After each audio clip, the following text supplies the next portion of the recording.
ஒரு பாடகி அப்படிங்கும்போது சுச்சுவேஷன் கேட்பாங்க. இந்த சுச்சுவேஷன் பாட மாட்டேன்னா ஓகே, வரிகள் நல்லா இல்லை, வார்த்தை நல்லா இல்லை அப்படின்னா படிக்கும்போது தெரிஞ்சுவோம்ல, அவாய்ட் பண்ணிடலாம். இல்லை தெரியாமல் பாடிட்டேன், பொருள் தெரியாமல் பாடிட்டேன் அப்படின்னு சொல்லலாம்.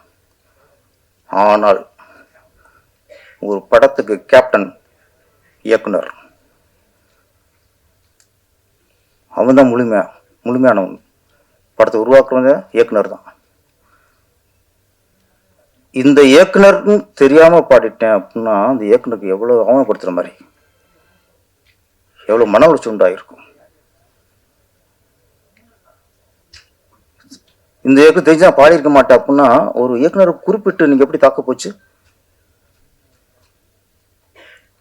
இது மோகன்ஜிக்கு மட்டும் இல்லை, தமிழ் திரையில் உள்ள ஒவ்வொரு இயக்குனருக்குமே அவமானம் அது.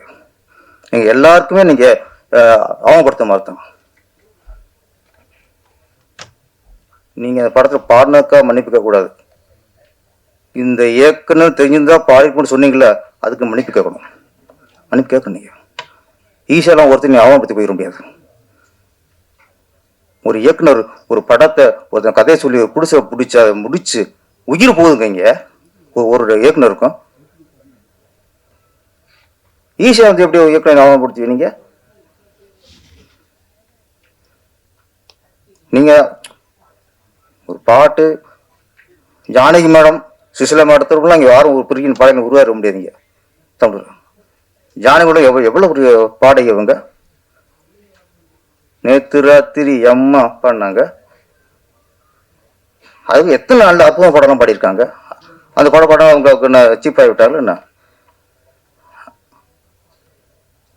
குறிப்பிட்ட ஒரு இயக்குனரையோ தயாரிப்பாளரையோ சொல்லி அவமானப்படுத்துறதுக்கு யாருங்க உரிமை இல்லை.